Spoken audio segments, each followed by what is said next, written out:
Messieurs les bourgmestres, chers vous tous, en vos titres et qualités, je parlerai plutôt de cerise sur le gâteau, parce que vous êtes bien là ensemble pour former un beau gâteau. Donc, trêve de plaisanterie, je voulais d'abord, je suis très heureuse d'être ici. Vous vous en doutez, en tant que ministre du Logement, je suis très régulièrement amenée à être présente sur le terrain à l'occasion d'inauguration, de mise en place de nouveaux projets. Et donc, effectivement, ce projet, vous vous en doutez, je ne l'ai pas initié en tant que ministre du Logement, mais c'est un projet qui me tient beaucoup à cœur, d'abord en tant que nivelloise, mais surtout aussi que c'est un dossier qui remonte à novembre 2012, et donc au niveau du collège de la ville de Nivelles, on avait été très actif sur ce dossier, et ça me rappelle de bons souvenirs. Paul me rappelait tout à l'heure que nous étions ensemble pour défendre ce projet, parce que ce projet a été initié par la région wallonne et qu'il y avait donc un jury. C'était effectivement pas gagné, et donc nous nous sommes battus avec bien évidemment le Roman Pays et la ville et d'autres aussi pour faire en sorte que ce projet puisse trouver un écho favorable auprès du gouvernement. En relisant la fiche que Paul a bien voulu m'envoyer, je me disais à quel point ce projet s'embarque d'esprit de quartier est bien évidemment un peu précurseur de la volonté du gouvernement wallon d'avancer avec beaucoup de détermination dans deux défis principaux. Tout d'abord, vous vous doutez bien que le défi énergétique est fondamental. On rappelle toutes les semaines, nos jeunes nous rappellent toutes les semaines à quel point nous devons prendre en compte cette réalité. Évidemment, certains efforts ont déjà été faits au niveau des performances énergétiques, particulièrement dans les logements publics. Il y a bien évidemment eu des plans déjà d'amélioration énergétique des bâtiments. Comme vous le savez peut-être, sur l'ensemble de la Wallonie, il y a plus ou moins 100 000 logements publics. On estime plus ou moins à 30 000 les logements qui ont fait l'objet d'une rénovation énergétique. Et ici, bien évidemment, ce projet répond pleinement à cet objectif, puisque comme tant Michel que Pierre vous l'ont dit, il y a 240 logements qui vont entamer une mue d'ici quelques jours. C'est un défi important pour l'ensemble des bâtiments, qu'ils soient privés. Nous avons un défi énorme, puisque en termes de PEB, par exemple, donc la performance énergétique des bâtiments, actuellement nous affichons un F de moyenne, ce qui est très mauvais, et en 2050, nous devons arriver à un A, c'est-à-dire que c'est très bon. Donc, tant pour le secteur privé que pour le secteur public, il y a encore énormément de chemin à faire. Et c'est aussi pour cela que le gouvernement wallon, depuis maintenant quelques mois, a initié un nouveau plan wallon d'investissement avec différents axes aussi pour le logement public. On a travaillé beaucoup sur les logements non louables, moins concernés en Brabant wallon, bien qu'il y en a quelques-uns ici au niveau du Roman Pays. Mais l'axe aussi de l'amélioration énergétique des bâtiments est un axe que nous voulons développer. Nous avons identifié plus de 7 900 logements qui pourraient faire l'objet à court terme d'une rénovation énergétique. Donc, comme ça, on évolue aussi vers nos objectifs énergétiques. Ça représente un investissement de 133 millions. Il y a déjà des premiers millions qu'on a pu mettre en place pour initier le projet. Il nous reste à travailler pour poursuivre le financement de ce projet. Et je sais que le Roman Pays a été très actif dans cet inventaire que nous avons réalisé avec la Société Wallonne du Logement. Il y a près de 300 logements, d'ailleurs, ici, sur l'ensemble du Roman Pays, donc sur tout l'ouest du Brabant wallon, qui rentrent et qui ont été identifiés par la Société Wallonne du Logement et acceptés par le gouvernement wallon. J'espère que l'on pourra avancer très vite dans ce projet. Alors, le deuxième enjeu que ce projet d'esprit de quartier met en évidence et qui est tout à fait en phase avec une préoccupation du gouvernement wallon, c'est la problématique de la localisation des logements.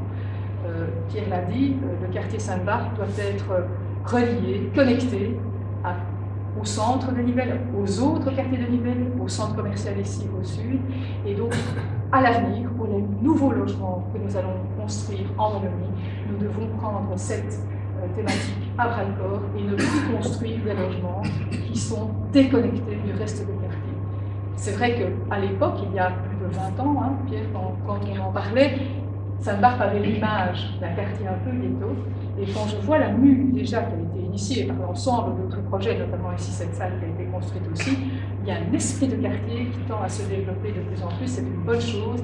Et quand on aura pu aboutir, après la première phase, la deuxième phase, avec la construction de 26 logements, et puis la troisième phase avec les connexions et le redéploiement aussi du quartier de la capitale, on aura vraiment bien réussi ce pari. Et c'est ce pari que nous voulons aussi réussir au niveau de la région wallonne, puisque j'ai initié un schéma directeur du développement du logement en Wallonie, pour identifier vraiment les lieux de localisation les plus efficaces, pour identifier les quartiers, pour accueillir du logement public, puisqu'il y a 40 000 ménages en attente et nous devons en tenir compte, à savoir près des lieux de communication, près des voiries, près des arrêts de bus, près des gares, mais aussi pour des services publics tels que des écoles, des hôpitaux et autres services. Et donc ce schéma sera fait encore durant cette mandature-ci et pourra en tout cas être une bonne aide à la décision pour la poursuite du logement public en Wallonie.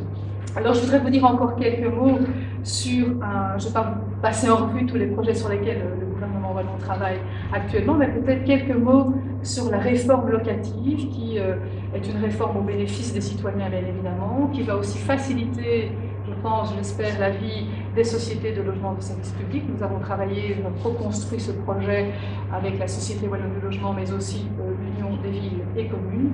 Tout d'abord, on a voulu, c'est un monstre du Loch Ness en Wallonie, s'attaquer aux problèmes administratifs et donc rendre les procédures plus simples, plus souples sur le plan administratif, tant pour les citoyens que pour les sociétés de logement, ce qui permettra de se dégager du temps et des moyens peut-être à d'autres priorités, notamment aussi l'accompagnement social qui est très important pour les locataires des logements publics. Nous avons aussi revu les points de priorité, simplifié, il y avait 17 critères, on va passer à 10, tenir compte vraiment des situations des personnes en matière de logement, sans-abrisme, des logements qui sont inhabitables, tenir compte aussi des situations familiales, des situations où il y a des problèmes de violence par exemple, ou des situations de famille monoparentale, tenir compte aussi des situations individuelles comme par exemple le handicap, et enfin bien sûr l'ancienneté sera toujours bien prise en compte. La différence, c'est qu'on ne va plus établir les points de priorité en fonction du revenu. Vous le savez, suite à de nombreux rapports, notamment du médiateur, on devait simplifier. Et voilà ce qui est sur la table pour le moment. On a voulu vraiment essayer de trouver des réponses à différents problèmes qui se posent pour les citoyens. C'est qu'on est parfois face à une vacance locative très importante. Combien de citoyens ne nous disent pas « oui, mais j'ai vu que tel logement est vide et les familles sont en attente de logement et souhaitent pouvoir occuper un logement le plus vite possible ». Il faut savoir qu'à ce sujet, avec les sociétés, on propose de simplifier les procédures en permettant aux candidats locataires de bien préciser l'objet de sa demande. Comme ça, il n'y a plus d'ambiguïté et en fonction des solutions proposées par les sociétés, on a aussi en contrepartie diminué les possibilités de refus, bien évidemment avec des dérogations, ça je ne vais pas m'étendre là-dessus. En tout cas, c'est faire en sorte que les logements, dès qu'ils sont libérés par les citoyens, puissent être occupés le plus rapidement possible par ceux qui en ont véritablement besoin. On a aussi voulu trouver une réponse au problème de la proportion des logements. Beaucoup de logements sont effectivement sous-occupés. Vous le savez, il y a des réalités sociales qui apparaissent, des familles monoparentales, mais aussi des familles recomposées. Et souvent, ce sont des familles qui ont effectivement beaucoup de difficultés à trouver un logement adapté à leur taille. Et donc là, on a aussi des propositions pour mieux faciliter le travail des sociétés de logement et pouvoir aussi opérer une rotation des logements pour que les familles puissent trouver en tout cas une réponse à ces questions-là. Les surloyers, je ne sais pas si vous êtes fort concernés par cette thématique ici au niveau du fonds Maïs, mais dans certaines sociétés, donc c'est des logements qui font en fait l'objet de loyers supplémentaires en fonction de la taille du logement. Cette problématique a été tout à fait réglée, puisqu'on a pris en compte la dimension du logement dans le calcul du loyer. Dernier élément de la réforme, parce que nous souhaitons bien évidemment aussi permettre aux sociétés de logement de poursuivre leur politique d'investissement, parce que le but c'est de créer des logements, mais de les rendre performants énergétiquement, de bien les entretenir, mais aussi de poursuivre la création de logement public. Le Roman Pays n'est pas en retard, énormément de projets aussi. J'ai vu que dans la catégorie création de logement, il y avait un certain nombre de projets qui étaient déjà, non seulement ici, les 26, qui sont également dans les cartons. Mais donc là aussi, nous devons permettre aux sociétés de mieux investir, et c'est aussi tout le sens de la réforme du calcul des loyers. On va permettre aux sociétés de renflouer, si on veut, leur caisse grâce aux gains énergétiques, parce que c'est le but, c'est de faire des gains énergétiques. Et je peux vous dire que j'ai eu l'occasion de visiter des logements qui avaient été rénovés du côté de Tournai, et les locataires nous disaient qu'ils avaient vu une énorme différence en matière de consommation énergétique, et implique aussi moins de charges, parce que c'est toute l'ambiguïté aussi de ce qui se passe pour les citoyens. Ce sont des citoyens qui effectivement peuvent avoir un loyer qui est faible et malheureusement des charges qui sont disproportionnées par rapport au loyer de base. Et donc nous voulons travailler là-dessus pour permettre aux citoyens de s'y retrouver, mais aussi aux sociétés de logement de poursuivre des investissements en matière de logement public, parce que comme je l'ai dit, il y a 40 000 familles qui sont en attente, 6 000 je crois au niveau du Brabant wallon, si je ne me trompe pas, et il faut poursuivre tous nos efforts dans cette optique-là. Le logement, c'est un thème essentiel. Vous savez que c'est un droit qui est inscrit dans notre Constitution, et donc c'est avec beaucoup d'enthousiasme et de détermination que le gouvernement a, en 18 mois, déjà pu opérer un certain nombre de réformes pour répondre aux besoins citoyens. Nous avons encore plein d'idées pour les poursuivre au-delà de 2019, mais là, Monsieur le Bourgmestre, je viendrai vous en entretenir à un autre moment, parce que maintenant, je pense qu'il est temps pour vous de peut-être, je ne sais pas si c'est quelque chose à voir, parce qu'on pose de premières pierres d'un projet, mais sûrement en tout cas de partager ensemble un verre en toute convivialité. Merci pour votre attention.